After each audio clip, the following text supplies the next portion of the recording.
মমতা ব্যানার্জি, আপনি এত বড় রাজনৈতিক ব্যক্তি হওয়া সত্ত্বেও কি করে এত ভুল করতে পারেন? আপনার দলে যে কালসাপগুলোকে পুষে রেখেছিলেন, দেখলেন তো টাইমে টাইমে কিভাবে বেরিয়ে গেল।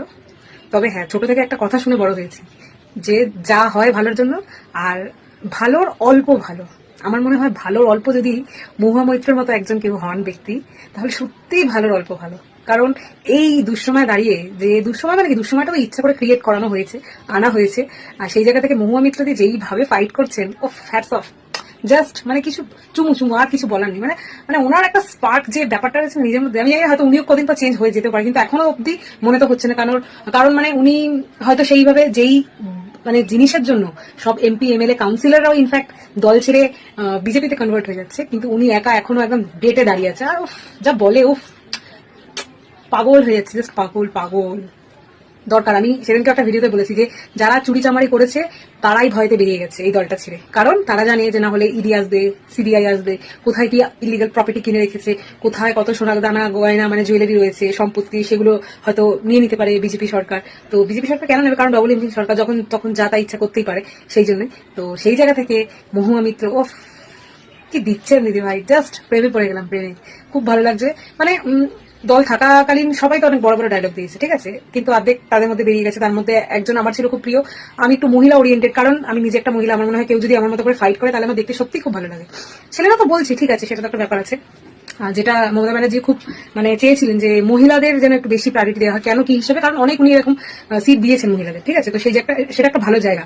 তো এবার কেউ ওটাকে কিভাবে ইউজ করেছে, কেউ ওটাকে কিভাবে ইউটিলাইজ করছে, সেটা একদম তার ব্যক্তিগত ব্যাপার। তো সেই জায়গা থেকে মহুয়াদি যখন এইভাবে ফাইট করছে, ও জাস্ট কোনো কথা হবে না। আমি সত্যি জাস্ট, আমি ওনার ভিডিওটা বারবার দেখছি, বারবার যেইভাবে বলছে যে এই এত টাকার জন্য এরা এইগুলো করেছে, এত এত টাকা মাসে দেওয়া হবে তার জন্য, বছরে দেওয়া হবে তার জন্য এরা এইগুলো করেছে, ও দারুণ।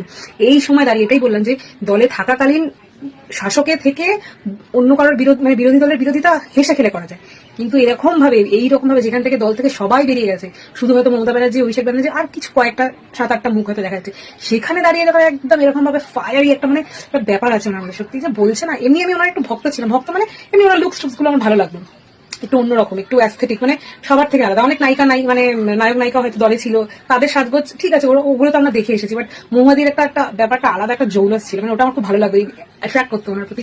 কিন্তু এখন যেন এই স্যাপিও সেক্সুয়াল ব্যাপারটা, মানে স্যাপিও সেক্সুয়াল, এই যে এরকম ভাবে কথা উনি বলেন, ও আমি জাস্ট ওনার কথার প্রেমে পড়ে গেছি। কোনো কথা হবে না, যাই হোক, উনি পরে কি করবেন না করবেন আমি জানি না। তবে এই যে সময়, এই যে এইভাবে মমতা ব্যানার্জির পাশে দাঁড়াচ্ছেন, সত্যি মনে হচ্ছে যেন, ওনার কথা শুনে মনে হচ্ছে যেন সত্যি হয়তো ওই জায়গায় আমি দাঁড়িয়ে লড়ছি। আমার খুব ভালো লাগছে। মানে আমার মনে হয় যে সুসময় না সবাই তৈরি থাকে। আপনি যখন দুঃসময়টাকে পেরিয়ে আসছেন, দুঃসময়ে কেউ আপনার পাশে থাকবে না, সুসময় দেখবেন সবাই চলেছে বেনো জল, যে যেখানে থাকবে না। যেরকম এই নব্য তৃণমূলের কথাই বলছি, এতদিন তৃণমূলে থেকে খেয়ে লুটে নিয়ে এখন হয়ে গেছে মমতা ব্যানার্জি ভালো ছিল না, অভিষেক ব্যানার্জি ভালো ছিল না, দলে কোনো কাজ হয়নি, এখন যত বিরোধিতা, ঠিক আছে, আর কেউ বুঝতে পারছে না। আমরা সবাই ঘাসে মুখ দিয়ে চলি, সব ভাতের জায়গায় গোবর খাই, আমরা কিচ্ছু বুঝি না। হ্যাঁ, কিন্তু ব্যাপারটা হলো এই যে মানে কি বলবো, যেটা বলছিলাম যে সুসময় দেখবেন সবাই চলে আসবে আপনার আগে, সুসময় আগে চলে এলো, এবার দেখবেন সবাই আপনার আশেপাশে। কিন্তু দুঃসময় যারা পাশে দাঁড়িয়ে থাকে না, তারা হলো ভগবানের সমান, তাদের থেকে বড় মনে হয় কেউ হয় না।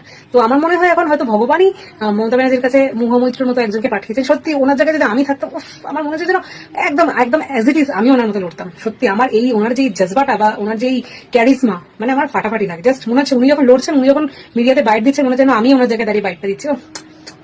আরো প্রেমে পড়ে গেলাম মহুয়াদি। আপনি এইভাবে এগিয়ে যান, এইভাবে মুখের উপর কড়া জবাব দিন, দেখবেন আমাদের যেরকম শুনতে হচ্ছে আমরা এই গাছি ওই গাছি, আপনাকে বলবে দুদিন পরে অলরেডি বলা হয়তো শুরু হয়ে গেছে। কিন্তু সিরিয়াসলি বলছি, জাস্ট প্রেমে পড়ে গেছি আপনার কথা। আর আপনি যেইভাবে বলছেন মনে হচ্ছে সত্যি যেন মনে হচ্ছে আপনার জায়গায় আমি দাঁড়িয়ে রয়েছি, আমি ফাইটটা করছি। একদম আমারও এরকম মেন্টালিটি, মানে সবাই থাকুক, 100 জন থাকুক, আমি একা। আমি যদি ঠিক থাকি আমি একা থাকবো। আমি একমাত্র ভগবানকে ভয় পাই, আর কারোর বাবাকে আমি ভয় পাই না। এইটা একদম আপনার ওই জিনিসটা আমি দেখলাম। আপনি ভুল করেননি, তাহলে আপনি ভয় পাবেন কেন? 100 বার ঠিক বলেছেন। আমিও ভুল করিনি, আমি ভয় পাবো কেন? ভুল করলে নিশ্চয়ই আমার মনে ভয় থাকতো, রিগ্রেট থাকতো। কিন্তু যেখানে আমার ভুল নেই, যেখানে আমি দেখছি আমার সামনের ব্যক্তি আমার থেকে বেশি ভুল করছে, দিয়ে আমারও প্রবলেম করছে, না সেটা আমার ভুল না, সেটা তার চারিত্রিক দোষ। একদম দারুণ দিদি। আমি জাস্ট বলছি আপনার কথা প্রেমে পড়ে গেছি। হয়তো ছেলে হলে আপনারও প্রেমে পড়ে যেতাম, কিন্তু ছেলে না, এইটুকুনি বেঁচে গেছেন, বা আমি বেঁচে গেছি। যাই হোক, এটা একটা কমিটির কথা বললাম, ভালো লাগলো সত্যি। এইভাবে আপনি ফাইট করুন। আমি তো বারবার দেখছি আপনার ইন্টারভিউটা, যদি কোনো রকম ভাবে আমার ভিডিওটা আপনার অব্দি পৌঁছায়, আমি চাইবো যেন আপনার সাথে লাইফে নিয়ে একবার দেখা করতে পারি। অসাধারণ, অসাধারণ। আসি, টাটা। কি কেমন লাগছে বাংলার এই পরিবর্তন? ভালো লাগছে তো? আচ্ছা, এ বাপু আপনার কিরকম ধারা প্রশ্ন? আর কি করেই ভালো লাগবে বলুন তো? আপনি যাকে বলে কিছু ওই চটি চাটাদের তো একদম ভস্যে ঘি ঢেলে দিয়েছেন, তাদের আশায় একবারে জল ঢেলে দিয়েছেন। তারা কোথায় ভেবেছিল আপনি কিনা এসে দেখাবেন গুজরাটি তথ্য, গুজরাটি সংস্কৃতি, গুজরাটি প্রযুক্তি, ডান্ডিয়া নৃত্য আর ধোকলার রেসিপি, আর আপনি কিনা দেখালেন বাংলার ঐতিহ্য আর বাংলার সংস্কৃতি। তাও কিনা 3000 ড্রোনের মাধ্যমে হাওড়া ব্রিজের ওপরে ওইভাবে বাংলার ঐতিহ্য সংস্কৃতিকে আলোকসজ্জায় সজ্জিত করে তুললেন। আবার তার পাশাপাশি গঙ্গাবক্ষে হলো কিনা হরিনাম সংকীর্তন, এটাতেই থামেননি। তারপরে আবার ছৌ নাচ, বাউল, কীর্তন, লোকগীতি, এগুলো সত্যিই আপনার থেকে আশা করা যায় না। এই পরিবর্তনটাও মেনে নেওয়া যায় না। এটা কি মানা যায়? হ্যাঁ, কারা কি ভেবেছিল আর আপনি কি করলেন? যারা এতদিন এইসব আলোকসজ্জা দেখার জন্য বেনারস, অযোধ্যা যেত, তারা কিনা আজ পশ্চিমবঙ্গের মানুষ কিনা নিজের রাজ্যে বসে পশ্চিমবঙ্গের পাশাপাশি ভারতবর্ষের মানুষের পাশাপাশি আরও বিভিন্ন দেশের মানুষও কালকের ওই ঐতিহাসিক ঘটনার মুহূর্তে সাক্ষী হয়ে রইলেন। সত্যি যারা বলেছিল যে মোদিজি মানে বিজেপি সরকারের পাশাপাশি মোদিজি যদি আমাদের ওয়েস্ট বেঙ্গলে আসে তাহলে আমাদের বাংলার ঐতিহ্য সংস্কৃতিকে নাকি উনি ধ্বংস করে দেবেন, কিন্তু উনি কি করলেন? উনি তো একটা মানে ঐতিহাসিক ঘটনার ইতিহাস মানে সৃষ্টি করে দিয়ে গেলেন। যারা বলে ইতিহাসের দুটো অধ্যায় উনি কালকেই রচনা করে গেলেন। প্রথম অধ্যায়ে দিলেন পশ্চিমবঙ্গ দিবস, আর দ্বিতীয় অধ্যায়ে দিলেন ওই কিভাবে আলোকসজ্জার মাধ্যমে বাংলার ঐতিহ্য সংস্কৃতিকে উনি ফুটিয়ে তুলেছেন সেটা। হ্যাঁ, উনি সত্যি যারা বলে না অন্ধভক্ত, সত্যি ওনার নীতির কাছে, ওনার শিক্ষার কাছে, ওনার যোগ্যতার কাছে অন্ধভক্ত হয়েই আমরা সারা জীবন থাকতে চাই। আর উনি এতদিন ওই যে যা দেখাচ্ছিলেন ওটা শুধু ট্রেলার ছিল। হ্যাঁ, পিকচার কিন্তু এখনো বাকি আছে। আর উনি যদি আমাদের তথ্য সংস্কৃতি প্রযুক্তিকে সত্যিই যদি ধ্বংস করতে চাইতেন না, তাহলে উনি কখনো ওই ভরা স্টেজের উপর নিজের হাতে রসগোল্লা, মিষ্টি, জল ভরা সন্দেশ, তারপরে আমাদের মা দুর্গার প্রতিচ্ছবি, বাবা তারকনাথের প্রতিচ্ছবি কখনো নিজের হাতে করে সাথে নিয়ে যেতেন না। সেগুলো উনি অবলীলায় ত্যাগ করতে পারতেন, কিন্তু ওনার নীতি, ওনার ধর্ম, ওনার শিক্ষা সত্যি আলাদা। আর যারা ওই যে বলছে যে কি দরকার ছিল এত টাকা পয়সা খরচা করে এই সব করার, এই জনগণের টাকা পয়সা নষ্ট করার, তাদের উদ্দেশ্যে একটা কথা বলে রাখি, আর এইসব টাকা পয়সাগুলো না আমাদের কেন্দ্র রাজ্য সরকারের কিছু তথ্য প্রযুক্তি বিভাগ, কিছু ক্রীড়া মন্ত্রক বিভাগ, কিছু সংস্কৃতি বিভাগ, কিছু ইলেকট্রনিক বিভাগ থেকে আগে থেকেই বরাদ্দ হয়ে থাকে। এটা কিন্তু পুরনো সরকারের আমলেও বরাদ্দ হয়েছে, কিন্তু পুরনো সরকার ওইসব টাকা পয়সাগুলোর কোনো যথাযথ ব্যবহার করেনি, সেগুলো তারা নিজেদের পকেটে ভরেছে। কালকে উনি এসে সেই মানে কাজটার শুভ সূচনা করে গেলেন।